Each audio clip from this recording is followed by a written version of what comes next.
Merci de nous rester fidèles sur les ondes de la 89.3 FM. Tout de suite, le journal. Les rideaux sont définitivement tombés sur le Boucou de Mandégane. Des centaines de personnes ont donc réussi leur examen d'admission dans le cercle restreint des hommes. Le monde sportif rend hommage à Amadou Sow Sandigui. Un tournoi qui porte le nom de ce grand sifflet a démarré ce week-end à Ziguinchor pour perpétuer la mémoire de ce grand sportif. L'actualité internationale et la revue de la presse mettront fin à ce journal. Le développement, c'est juste après ceci. Bienvenue dans cette principale édition présentée par Rokhaya Bey et mise en onde par Mahfous Kouyaté.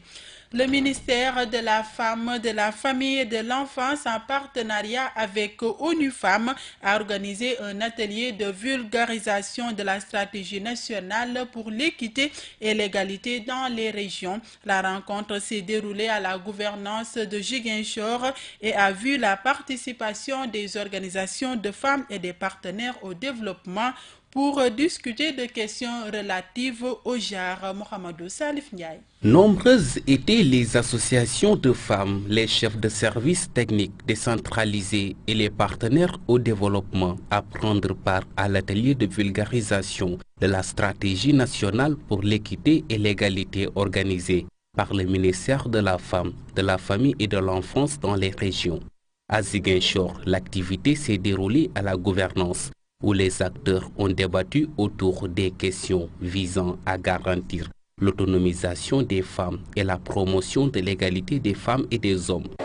Donc l'objectif recherché dans cette activité, c'est de partager le document qui a été élaboré sur la base d'un processus participatif. À la fin de la première SNEC, une évaluation de la situation a été faite pour enregistrer les résultats qui ont été obtenus suite à la mise en œuvre de cette SNEC. Et l'ensemble des informations captées au niveau des régions se sont ajoutées aux rencontres qu'on a eues au niveau des ministères sectoriels et synthétisées. C'est ce document-là que nous sommes venus partager avec les acteurs de Ziguinchor. Cet atelier a également permis de ressortir les disparités entre filles et garçons dans la scolarisation. La secrétaire générale de l'Académie de Ziguinchor apporte des éclairages. Nous nous sommes rendus compte que dans le préscolaire, dans l'élémentaire, il y a eu un bond. L'accès a été réglé à ce niveau-là. Et même si on prend le moyen, disons de la 6e jusqu'en 3e, il y a aussi beaucoup de progrès. Mais on se rend compte qu'il y a le taux d'abandon, le taux de grossesse précoce, le taux de mariage précoce crée une certaine disparité entre les garçons et les filles. Au secondaire, c'est un problème. C'est un problème qui est là. Il y a toujours moins de filles que de garçons. A signaler que cet atelier du genre se déroule simultanément sur l'ensemble du territoire national pour essayer de consolider les acquis obtenus de nombreuses années de lutte pour le plaidoyer en faveur des droits de la femme et des diversités de genre. C'est une nouvelle ère dans la lutte contre le tabac au Sénégal. La loi interdisant de fumer en milieu public et la vente de cigarettes aux mineurs est entrée en vigueur depuis samedi 26 août, 2 ans après le passage de la loi à l'Assemblée nationale, nous dit Eva Sagna. Il est désormais interdit de fumer dans les milieux publics sur toute l'étendue du territoire sénégalais. C'est comme pour dire que celui qui fume dans un lieu public est passible de poursuites devant la juridiction. Une loi qui est bien appréciée chez certains Ziguinchorois. C'est une très bonne initiative de la part du, je ne sais pas si c'est le gouvernement ou le ministère de la Santé. En tout cas, c'est une très belle initiative. Ce que je peux dire en ce moment, le fait d'interdire les gens fumer dans des places publiques, c'est déjà bon. Maintenant, pour l'aménagement des espaces pour les gens qui fument, là c'est un autre problème encore. J'apprécie vraiment la loi interdisant de fumer en lieu public, car ceux-là qui fument en fument les autres. Et maintenant, reste à voir si la loi sera appliquée. Plutôt que d'aller dans les fumoirs, ces jeunes préfèrent arrêter de fumer. Je ne suis pas pour cette loi et son application ne m'arrange pas. Je préfère mettre fin à la cigarette.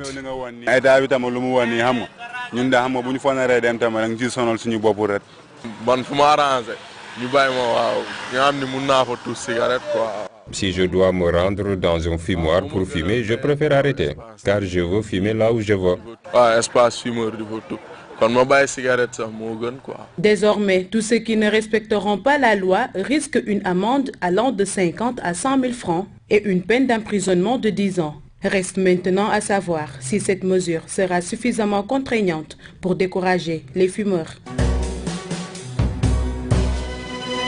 Merci à toi, Eva Sagna. Les portes du bois sacré sont définitivement fermées pour les centaines d'initiés admis depuis le 19 août 2017 à l'école des valeurs et secrets de la socioculture Diola. Un examen réussi par les organisateurs et autres sages qui viennent ainsi de doter cette contrée du Blouf d'une nouvelle génération de responsables. Cheikh Tidiane Cissé.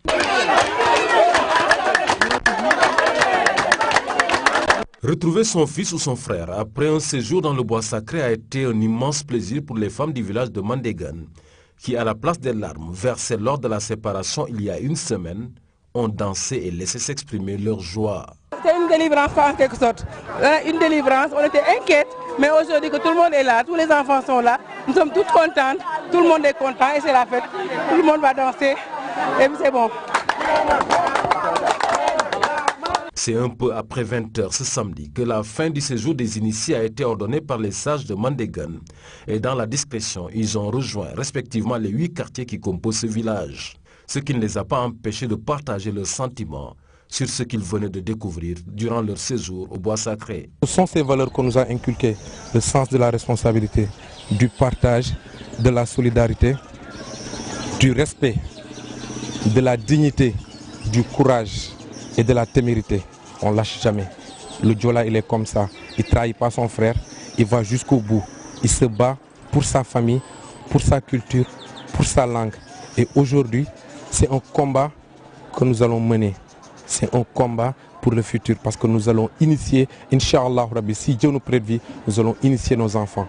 Pas de plus normal que de rendre grâce à Dieu par la volonté de qui les centaines d'initiés sont tous sortis du bois, sains et saufs. Mais c'était bien passé.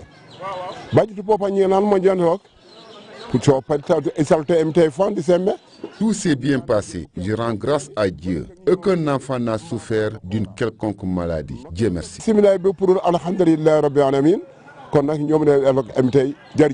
Merci. Ainsi se termine le suspense qui, des années durant, a habité toutes les populations de Mandégan, qui étaient préoccupées par la réussite de ce rendez-vous historique avec leurs ancêtres à travers le Boukout, après 40 années sabbatiques. Le Boukout est un événement durant lequel les gens font des dépenses excessives et parfois, après l'événement, des familles se retrouvent dans des difficultés alimentaires. Conscient de cela, le maire de Balingor, bien avant la fin de la fête de sortie des initiés, pense déjà à l'après-Boukout. Abdoulaye Sané, maire de Balingor, que nous écoutons au micro de notre correspondant à Mandégan, Lamine Badiane. L'après-Boukout, généralement, c'est des périodes qui sont difficiles à gérer dans la mesure où les populations ne cultivent pas. Par exemple, ici dans Mandégan village, cette année, il n'y a pas de culture. de ce fait que l'après-Boucoute, si les gens ne font pas trop attention par rapport à la gestion financière, vous risquerez d'avoir des difficultés après pour pouvoir joindre l'hivernage prochain. Mais quand même, au moment où nous parlons, les gens sont en train vraiment de gérer avec beaucoup de rigueur pour que les gens ne puissent pas subir les conséquences d'après-Boucoute.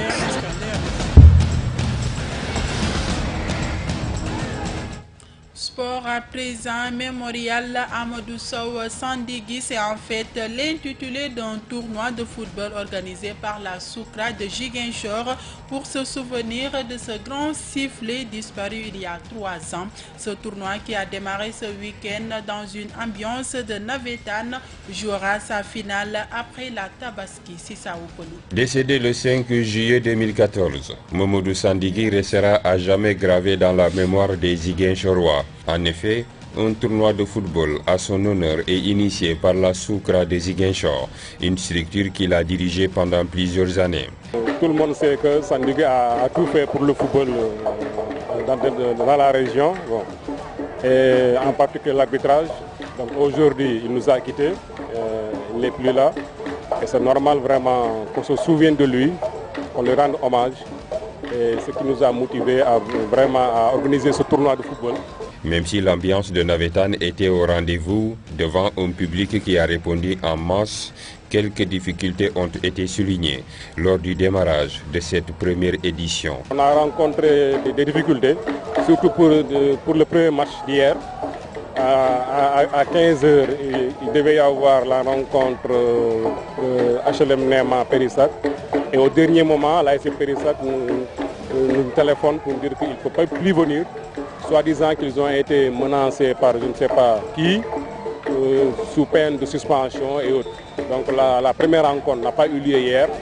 Heureusement pour nous, on a pu jouer le second match qui opposait l'ASC Tilen à l'ASC Sandiaba. Après les quarts de finale qui ont marqué le démarrage du tournoi, le mercredi prochain se joueront les demi-finales. La finale sera programmée juste après la Tabaski. L'actualité internationale de ce lundi 28 août 2017 nous mène en France, en Birmanie et aux États-Unis. Synthèse de Sonkaro Tamba. Le président français Emmanuel Macron a réuni son gouvernement lundi pour un séminaire de rentrée au palais de l'Élysée. Objectif premier, s'assurer d'une communication efficace pour éviter les couacs lors de la rentrée politique. Emmanuel Macron a subi en août une nouvelle chute de popularité. En 3 mois, il est passé de 62% d'opinion favorable à 40% selon le baromètre IFOP-JDD. Il n'a pourtant pas encore franchi l'épreuve de sa première rentrée politique, dont beaucoup d'obstacles s'annoncent plus difficiles que ce dont il s'est difficilement défait cet été. Pour l'exécutif, les vraies difficultés arrivent, les vrais risques de rupture avec l'opinion publique se présentent, explique ainsi Gaël Slimane, président de l'Institut de sondage Odoska. En Birmanie, les forces de sécurité birmanes ont ouvert le feu sur des civils terrifiés qui fuyaient vers le Bangladesh samedi 27 août à la suite de violences ayant fait des dizaines de morts dans l'ouest de la Birmanie, selon un journaliste de l'AFP et un responsable des gardes frontières.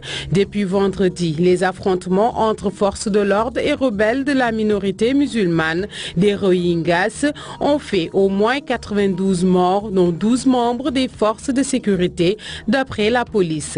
Les violences se déroulent dans l'état de Rakhine, secoué depuis plusieurs années par de fortes tensions entre les Rohingyas et les bouddhistes. Les civils ont fui vers la frontière avec le Bangladesh, mais les autorités de ce pays ont refusé de les laisser entrer et des milliers de personnes, des femmes et des enfants en majorité, se sont retrouvés coincés.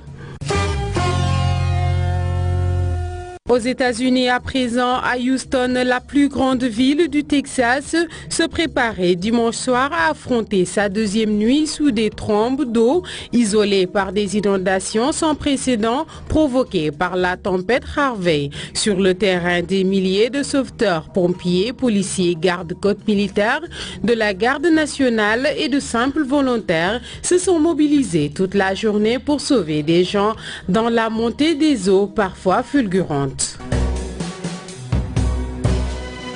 C'est tout pour ce 13h30. Tout de suite, le rappel des titres. Les rideaux sont définitivement tombés sur le Boucou de Mandégane. Des centaines de personnes ont donc réussi leur examen d'admission dans le cercle restreint des hommes.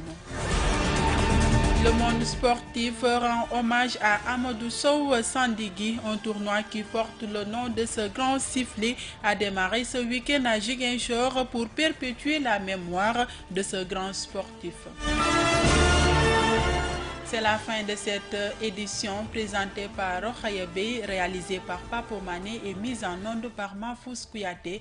Retrouvez Sissa Okoli à 14h pour les brèves en Wolof. Quant à moi, je vous donne rendez-vous demain à la même heure.